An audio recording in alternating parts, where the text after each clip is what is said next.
স্বাগত জানাচ্ছি খতনগঞ্জ থেকে মতিঝিলের সাথে আছে আমি শামীম জাহিদ। সত্ত্ব বা মালিকানা সুরক্ষায় ভৌগোলিক নির্দেশক তথা জিআই পণ্য হিসাবে স্বীকৃতি পেতে যাচ্ছে জাতীয় মাছ ইলিশ। রোববার জিআই নিবন্ধনের জন্য শিল্প মন্ত্রণালয়ের আবেদন জমা দেওয়া হয়েছে এবং এটা দিয়েছে মৎস্য অধিদপ্তর। এর ফলে আন্তর্জাতিক অঙ্গনে আলাদা মর্যাদা পাবে বাংলাদেশের ইলিশ। আজ আমরা আলোচনা করব দেশি পণ্যের মালিকানা বা সত্ত্ব নিয়ে। এ নিয়ে কথা বলতে আমার সাথে স্টুডিওতে রয়েছেন শিল্প মন্ত্রণালয়ের পেটেন্ট, ডিজাইন এবং ট্রেডমার্ক অধিদপ্তরের নিবন্ধক মোহাম্মদ সানোয়ার হোসেন এবং ঢাকা বিশ্ববিদ্যালয়ের প্রাণীবিদ্যা বিভাগের অধ্যাপক ডক্টর এম নিয়ামুল নাসের। তবে মূল আলোচনা যাবার আগে দেখে নেব একটি প্রতিবেদন। আন্তর্জাতিক সংস্থা ওয়ার্ল্ড ফিশের পর্যবেক্ষণ অনুযায়ী বিশ্বের মোট ইলিশের 65% উৎপাদিত হয় বাংলাদেশে। ইলিশ আছে ভারত, মিয়ানমার সহ আরও কয়েকটি দেশের উপকূলেও।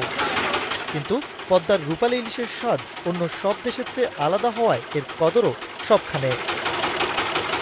মৎস্য অধিদপ্তরের হিসেবে ভারত ও মিয়ানমারের সাথে সমুদ্র জয় ও জাটকা সংরক্ষণের কড়াকড়ির ফলে ইলিশের উৎপাদন এক যুগে বেড়েছে 65,000 টন। এবার মাছের রাজা ইলিশের শর্ত নিজেদের নামে করানোর উদ্যোগ নিয়েছে বাংলাদেশ। আন্তর্জাতিক পরিমণ্ডলে তার বিচরণের একটা সুযোগ এবং সুবিধা বৃদ্ধি পায় এবং সার্বজনীনভাবে এই প্রসিদ্ধ একটি পণ্যের সামাজিক এবং রাষ্ট্রীয় স্বীকৃতির ফলে এর ব্যবস্থাপনা দক্ষতা এবং উন্নয়নের একটা নতুন সুযোগের সৃষ্টি। নিবন্ধন হয়ে গেলে আন্তর্জাতিক বাজারে ইলিশকে নিজেদের পণ্য বলে দাবি করতে পারবে বাংলাদেশ। অন্য কোনো দেশ এই ব্যাপারে আপত্তি করলে আন্তর্জাতিক আইনে স্বর্ণাপন্ন হওয়ার কথা বলছেন শিল্প সচিব।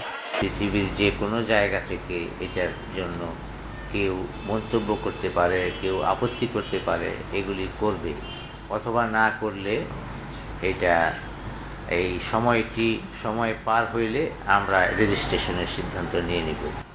জিডিপিতে ইলিশের অবদান 1% বেশি। দেশের 5 লাখ জেলে সরাসরি ইলিশ আহরণের সঙ্গে জড়িত। পরোক্ষভাবে আরও 20 লাখ মানুষ জীবিকার জন্য নির্ভরশীল ইলিশের উপর। Ashraf Alam, independent news, Dhaka. ফিরছি আলোচনায়। জনাব মোহাম্মদ সানোয়ার হোসেন এবং ডক্টর নিয়ামুল নাসের, আপনাদেরকে স্বাগত জানাচ্ছি অনুষ্ঠানে। কেমন আছেন আপনারা? জি, ভালো আছি। জনাব সানোয়ার হোসেন, আপনার কাছে আমি জানতে চাচ্ছি যে মৎস্য অধিদপ্তর আবেদন করেছে শিল্প মন্ত্রণালয়ে আপনাদের অধিদপ্তরে মাছের জন্য জিআই জিওগ্রাফিক্যাল ইন্ডিকেশন বা ভৌগোলিক নির্দেশকের একটি তারা পেটেন্ট চায়।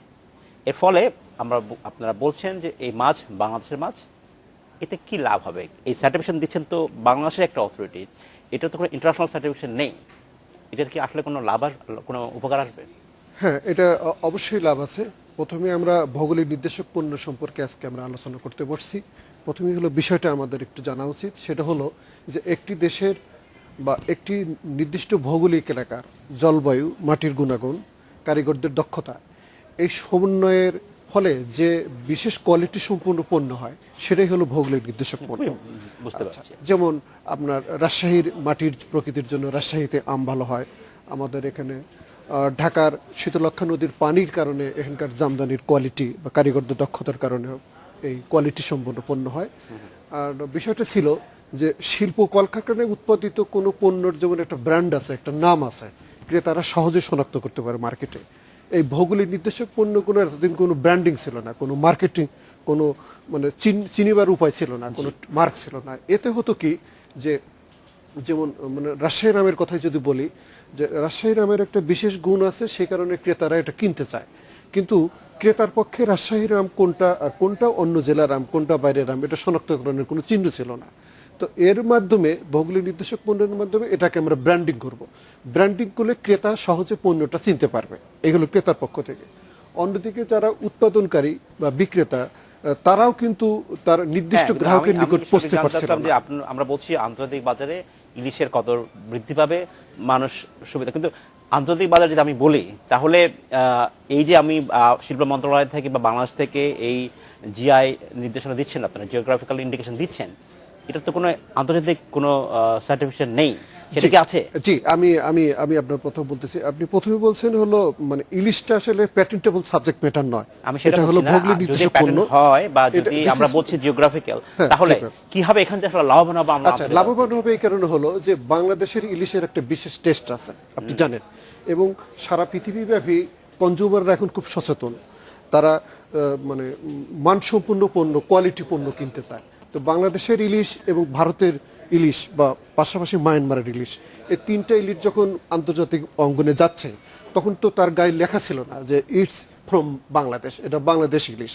তো এরকম ব্র্যান্ডিং শনাক্তকরণ হলে বাংলাদেশের ইলিশের প্রতি অনেক দেশের সারা পৃথিবীব্যাপী গ্রাহকদের একটা চাহিদা আছে, বুঝতে পেরেছি। সে কারণে তারা কিনতে চায়। ধন্যবাদ। আমি আপনার কাছে ফিরে আসবো ডক্টর নাসির। আপনার কাছে জানতে চাচ্ছি যে এই ধারণার সাথে আপনি কতটা একমত যে আমরা যখন জিআই করছি, জিওগ্রাফিক্যাল ইন্ডিকেশন করছি, তখন বাংলাদেশি পণ্য, বিশেষত আমি যদি ইলিশের কথা বলছি, আমরা এটা কতটা আসলে আন্তর্জাতিক বাজারে লাভবান হবে, আমরা কি হবে, আমরা লাভবান হবো কি হবে?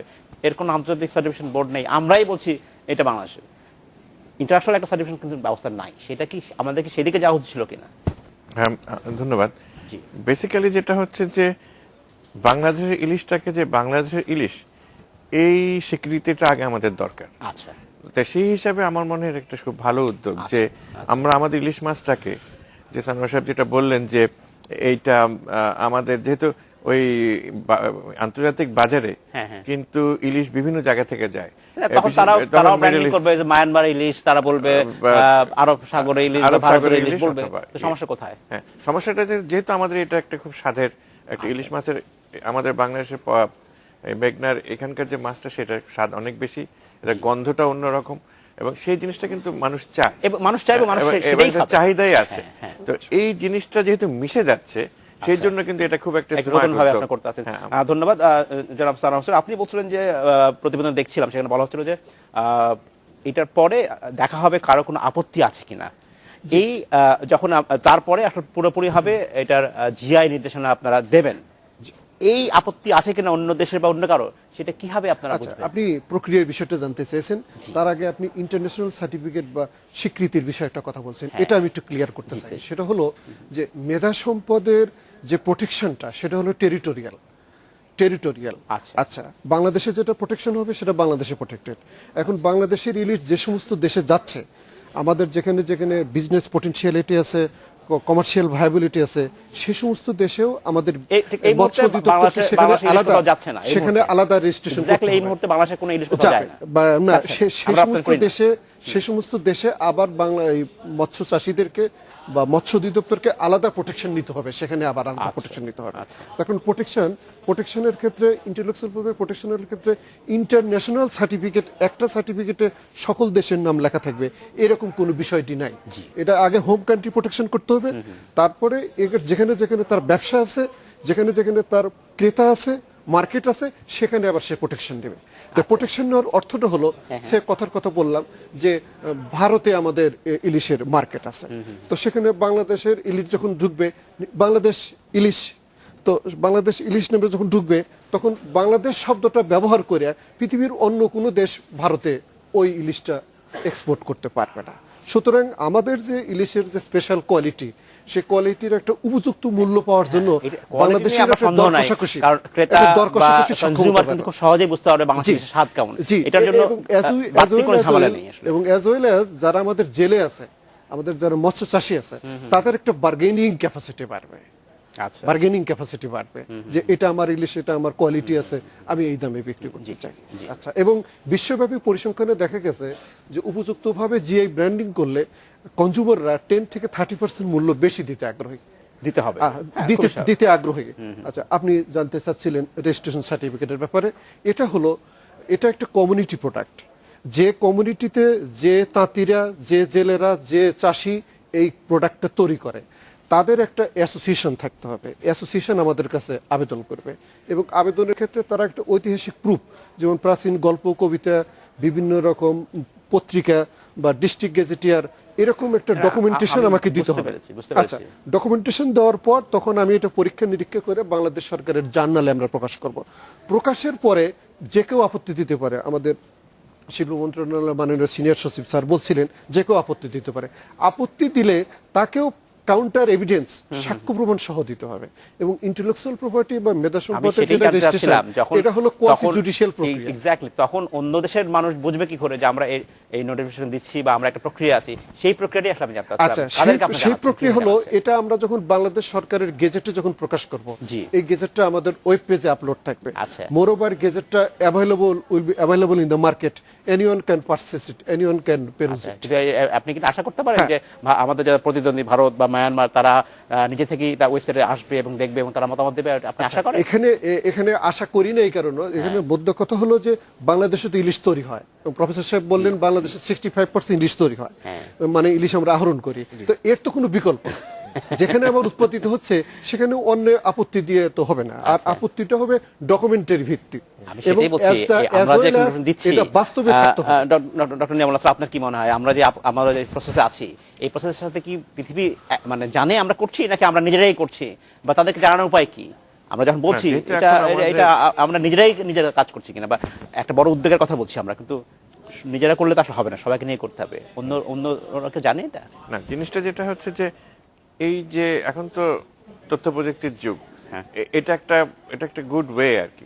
কারণ আমি এই ব্যাপারে যখন আমি ভারতের সাথে যখন আমরা কাজ করছিলাম, বছর কয়েক ধরে কাজ করছিলাম, তখন যখনই আমরা ওটা জেনেটিক্যাল যখন আমরা ইয়ে করতে চাচ্ছি, তখনই কিন্তু ওরা অবজেকশন দিচ্ছে যে না এটা আমাদেরও ইলিশ, কিন্তু এই প্রোডাক্টটা কিন্তু ওরা পারবে না, কারণ হচ্ছে যে আমাদের এটা স্বাদই আলাদা, কারণ তারা এই ধরনের মেঘনায় আসবে, তারা অন্য খাবার খাচ্ছে যেটা ওদের নদীতে নাই। ধন্যবাদ ডক্টর নাসির। আমাদের সময় হচ্ছে বিরতিতে যাবার, আমাদের সময় হলো একটি বিরতিতে যাবার, আমাদের সাথেই থাকবেন, ফিরছি শীঘ্রই। স্বাগত আর একবার খাতুনগঞ্জের মতো ছিল। আজ আমরা আলোচনা করছি পণ্যের জিওগ্রাফিক্যাল ইন্ডিকেশন নিয়ে। এই নিয়ে কথা বলতে আমার সাথে স্টুডিওতে রয়েছেন জনাব সানোয়ার হোসেন এবং জনাব ডক্টর এম নিয়ামুল নাসির। জনাব সানোয়ার হোসেন এবং জনাব নিয়ামুল নাসির, আপনাকে স্বাগত জানাচ্ছি আর একবার। ডক্টর নাসির, আপনার কাছে জানতে চাচ্ছি যে আমরা যখন বলছি বাংলাদেশি পণ্যের জিওগ্রাফিক্যাল ইন্ডিকেশনের কথা বলছি, ভৌগোলিক নির্দেশনার এটা একটা ব্যবসার জন্য বড় ভূমিকা রাখবে, আর কি কি পণ্য আছে বাংলাদেশে যেখানে আসলে এই ভৌগোলিক নির্দেশনা করা যেতে পারে, যার ফলে ব্যবসার আসলে উন্নতি হতে পারে? আসলে জিনিসটা কিন্তু খুবই ইন্টারেস্টিং বিষয়। আপনি খেয়াল করে দেখেন যে আমাদের কালচারে এবং আমাদের দেশে কিন্তু বিভিন্ন রকমের প্রোডাক্ট আছে। সেই আমরা যদি শাড়ির কথা, সেটা জামদানি অলরেডি করা হয়েছে বা অ্যাপ্লাই করা হয়েছে, আম, এছাড়াও দেখেন বিভিন্ন রকমের মিষ্টি আছে কিন্তু এলাকা ভিত্তিক, বগুড়ার দইয়ের কথাও আসতে পারে, ইভেন যেটা আপনি একটু আগে বলেছিলেন বগুড়ার দইয়ের কথা, বাট বিভিন্ন রকমের মিষ্টি বিভিন্ন এলাকাতে আছে। সেগুলাও কিন্তু আপনার একটা প্রোডাক্ট, যে প্রোডাক্টগুলো কিন্তু ওরা পার্টিকুলারলি একটা এলাকাতে ভিত্তিকভাবে ওনারা একটা কমিউনিটি তৈরি করে যারা যুগে যুগে ধরে করে আসতেছে। সেই প্রোডাক্টগুলোকে কিন্তু আমাদের এই জিআই এর আন্ডারে নিয়ে আসতে হবে, যাতে এটা যেন অন্যরা কেউ, যেমন রসগোল্লা কিন্তু আমরা করতে পারিনি, ভারত ওরা করে রাখছে, ওরা কিন্তু ওরা জিআই করে রাখছে। তো এই জিনিসগুলো আমাদের কিন্তু একটা কালচারের মধ্যে আনতে হবে। জনাব সানোয়ার হোসেন, জিআই এবং প্যাটেন্টের মধ্যে আসলে পার্থক্যটা কোথায়? আমি একটু বলি আপনাকে, যেমন আমরা প্রায় শুনে থাকি যে জামদানি শাড়ি বলা হয়েছে ভারত তারা প্যাটেন্ট করে নিয়েছে, কিন্তু তার মানে এই নয় যে আর কেউ করতে পারবে না, আমিও করতে পারি, বলতে পারি ঢাকায় জামদানি। তো প্যাটেন্ট এবং জিআই এর মধ্যে পার্থক্য কি আছে? আচ্ছা, প্যাটেন্ট এবং জিআই দুটো সম্পূর্ণ ভিন্ন বিষয়। প্যাটেন্ট হলো, প্যাটেন্টের সহজ সংজ্ঞা হলো a new technical solution of A technical problem.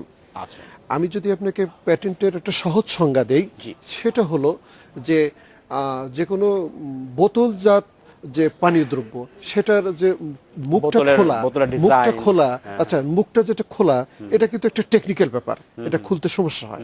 তে একজন ভদ্রলোক উনি ওই বোতলের কর্কটা খোলার জন্য কর্ক স্ক্রু তো উদ্ভাবন করছিলেন, অর্থাৎ কর্ক স্ক্রু, অর্থাৎ এই বোতলের মুখ খোলাটা একটা টেকনিক্যাল প্রবলেম, সেটা সে টেকনিক্যালি প্রযুক্তি দ্বারা সেটা খোলার চেষ্টা মানে বুঝতে পারছে। এটা হলো প্যাটেন্ট। মানে patent is very much related to product and process, new product, new process এবং টেকনোলজি বেসড। এবং এটা আমরা 20 বছরের জন্য প্যাটেন্ট মঞ্জুর করে থাকি। 20 বছরের মধ্যে তার যে এই প্যাটেন্টকৃত সত্ত্ব কেউ উৎপাদন করতে চাইলে তাকে রয়্যালটি দিতে হবে। আচ্ছা, 20 বছর পরে কিন্তু এটা আবার পাবলিক প্রপার্টি হয়ে যাবে। যেমন আমাদের ওষুধ কোম্পানিগুলো যে বেশিরভাগ ওষুধ তৈরি করতেছে, বেশিরভাগ প্যাটেন্ট, আমি বলতে চাচ্ছি তখন এটা পাবলিক প্রপার্টি হয়ে যাবে। যেমন মোবাইল ফোনের মূল প্রযুক্তিটা এটা পাবলিক ডোমেইনে চলে গেছে, so that anyone can produce A mobile phone. আচ্ছা, তো তাহলে আপনি মোবাইল ফোন এখন যে কেউ প্রযুক্তিতে তৈরি করলো, সে যখন মার্কেটে যাবে তো তার তো একটা নাম লাগবে, তখন ব্র্যান্ড নামটাই হলো ট্রেডমার্ক বা সার্ভিস মার্ক। আরেকটা হলো যে তার উৎপাদিত পণ্যের তো একটা শেপ আছে, সে কি করবে, স্লিম করবে, মোটা করবে না কি করবে, এবং প্রত্যেকটা পণ্যের যেটা শেপটা আমাদের কাছে এটা অ্যাস্থেটিক ভিউ, যেটা ক্রেতার কাছে ক্রয়ের আবেদন করে, সেটা আমরা ডিজাইন হিসেবে মঞ্জুর। ধন্যবাদ। আমি আপনার কাছে ফিরে আসবো। ডক্টর নাসির, আপনার কাছে জানতে চাচ্ছি, আপনি বলছেন যে ভারত বাসমতি কথা করেছে, জামদানির কথা বলে তারা করেছে, তারা যদি জিআই করো, বাংলাদেশও জিআই করলো, তো এটা আসলে আমি ইন্টারন্যাশনাল বাজারে এটার ইম্প্যাক্ট আসলে কিভাবে আসবে, তখন আমরা কি করতে পারবে? ওই যে আমি আপনাকে বললাম যে এখানে এখন আমাদের সেই কোয়ালিটিটা নিয়ে তখন প্রশ্ন এসে যাবে। আচ্ছা, আমাদের যখন আমরা কোয়ালিটি মেনটেন করব তখন কিন্তু কাস্টমার তখন কিন্তু যে আমাদের ইন্টারন্যাশনাল বাজারে যে ক্রেতা সে কিন্তু তখন চয়েস করবে যে সে ভারতীয় আমি যদি ধরে নিই সেটা জামদানি, যারা ভারত জিআই করেছে বলছেন ভারত, আর আমি যদি বলি ঢাকায় জামদানি যদি বলি বা বাংলাদেশের জামদানি, তখন মানুষ বুঝবে এই পার্থক্য, এই পার্থক্য, এবং সেইটার সাথে সে তখন তার চয়েস করার তার মানে ক্ষমতাটা তার বেড়ে গেল, যেটা এখন কিন্তু হচ্ছে না। এখন হয়তো একজন ক্রেতাকে নির্ভর করতে হয় তার নিজস্ব বিবেচনার উপর নির্ভর করতে হয়, এবং সে এখনো হয়তো অনেক ক্ষেত্রে প্রতারিত হচ্ছে বাংলাদেশি যেটা না সেটা বাংলাদেশি ভেবে। ধন্যবাদ জনাব সানোয়ার হোসেন। আমি আপনার কাছে আরো জানতে চাচ্ছি যে আমরা অনেক আগে শুনেছিলাম বাংলাদেশের জেলাভিত্তিক যে পণ্যের কথা, সেগুলোর একটি ব্র্যান্ডিং বা সেগুলোর জিআই করা হবে, সেই দিকে কি আসলে আমাদের বেশি দেখা উচিত কিনা? আপনি বলছিলাম যে বগুড়ার দই হতে পারে, দিনাজপুরের কাটারের পক্ষে চাল হতে পারে, রাজশাহীর আম হতে পারে, এই জেলাভিত্তিক ভৌগোলিক নির্দেশনা কি বাংলাদেশের নিজস্ব বিজনেসের ক্ষেত্রে বেশি ভূমিকা রাখবে কিনা? না, অবশ্যই ভূমিকা রাখবে। সেইখানে আপনার কথা আপনি আগে আমাকে যে প্রশ্নটা করেছিলেন প্যাটেন্ট, ডিজাইন, ট্রেডমার্ক এবং জিআই, আচ্ছা জিআইটা হলো জিআই পণ্যটার একটা বিশেষ কোয়ালিটি থাকবে, সেই কোয়ালিটিতে ওই এলাকার মাটি, জলবায়ু এবং কারিগরদের দক্ষতার সঙ্গে লিঙ্কেজ থাকবে, এবং ওই এলাকার বাইরে ওই পণ্য উৎপাদিত হলে তার সমান কোয়ালিটি হবে না। This is the essence of GI পণ্য। সুতরাং আমরা যখন কোনো পণ্য জিআই এর একটা ট্যাগ লাগিয়ে দেব, ট্যাগ রেজিস্ট্রেশন দেব, তখন বিশ্বব্যাপী এটা সকলেই বুঝবে যে এর কোয়ালিটিটা এনশিওর করা, কোয়ালিটি এনশিওর। আচ্ছা, আমাদের বাংলাদেশের প্রায় প্রত্যেকটা জেলাতেই আমরা প্রাথমিকভাবে প্রায় 100+ পণ্যের তালিকা করেছি, এবং এই পণ্যগুলো জিআই করা খুবই প্রয়োজন। তখন এই পণ্যগুলো আমাদের আম তো এখন বিদেশেও যাচ্ছে, আচ্ছা বিদেশে যাচ্ছে কিন্তু উইদাউট ব্র্যান্ডিং, ওখানে কিন্তু এই আমটা যদি আমরা প্রপারলি জিআই করতে পারি, এবং তাহলে কিন্তু বিদেশে, অর্থাৎ যারা যারা এই ইন্টেলেকচুয়াল প্রপার্টি ব্র্যান্ডিং সম্পর্কে সচেতন, যেমন আমি বিদেশে যে একটা জিনিস কিনতে চাই, প্রথমে তারা বলে আপনি কোন ব্র্যান্ডের জিনিস, ব্র্যান্ড এবং কোয়ালিটি এটা মানে মানে খুব কানেক্টেড ভাবে জড়িত। এবং জিআই পণ্যের ক্ষেত্রে, অন্যান্য পণ্যের ক্ষেত্রে কোয়ালিটি দেখার এখতিয়ার ডিভিডিটির নাই, কিন্তু জিআই এর ক্ষেত্রে কোয়ালিটি দেখার এখতিয়ার আমাদের আছে। আপনাকে একটা কোয়ালিটি ম্যানুয়াল তৈরি করতে হবে, এবং কোয়ালিটিটা থার্ড পার্টি দ্বারা একটা ভেরিফিকেশন লাগবে, এবং কোয়ালিটি মেনটেন করতেছে কিনা সেটা দেখতে হবে। ডক্টর নাসির, আপনার কি মনে হয় যে কোয়ালিটির কথা বলছে, ব্র্যান্ডের কথা বলছে, সেই এক ব্র্যান্ড তৈরি করতে হলে কোয়ালিটি নিশ্চিত করতে হবে, একই ধরনের জিনিস, সেইটা কি সম্ভব আমাদের? আমি কৃষি পণ্যের কথা যদি বলছি, মাছের কথা যদি বলি, আমের কথা যদি বলি, সম্ভব এটা? হ্যাঁ, আমাদের কিন্তু ব্র্যান্ডিং এটা করা সম্ভব। আপনি যেমন আপনি একটু খেয়াল করে দেখেন, যদিও আমরা করছি না, তবু কিন্তু আমরা আমাদের আন্তর্জাতিক বাজারের জন্য যেমন বাগদা, যদি আপনি কৃষি পণ্য হিসেবে বাগদাকে আমরা দেখি, সেটা কিন্তু আমরা মেনটেন করতেছি, তার ট্রেসেবিলিটি, তার যে কিছু নীতির মাধ্যমে তাকে বড় করা এবং বিক্রয় করা, এইভাবে কিন্তু আসলে কিন্তু সম্ভব। আমরা এইভাবে আমরা অনেকগুলো পণ্য ডক্টর নিয়ামুল হাসান, আপনাকে অসংখ্য ধন্যবাদ। জনাব সানোয়ার হোসেন, আপনাকে ধন্যবাদ। আজ শেষ করতে হচ্ছে, আপনাকেও ধন্যবাদ, চ্যানেল ইন্ডিপেন্ডেন্টকেও ধন্যবাদ আমাদেরকে এই সুযোগ দেওয়ার জন্য। আর একটা, আমাদের এই জিআই কন্যা করার জন্য ফর্ম, ফিস, আবেদনের নিয়মাবলী এবং এর সঙ্গে তো কিছু জিজ্ঞাসা আমাদের ওয়েব পেজে আছে, যে কেউ আপনার মাধ্যমে দেশবাসীকে অনুরোধ জানাচ্ছি আমাদের জিআই আবেদন। ধন্যবাদ। আজকে আমাদের শেষ করতে হচ্ছে। এই ছিল আজকের মতো খাতুন থেকে মতো ছিল। আমাদের সাথে থাকবেন, দেখা হবে আবারও।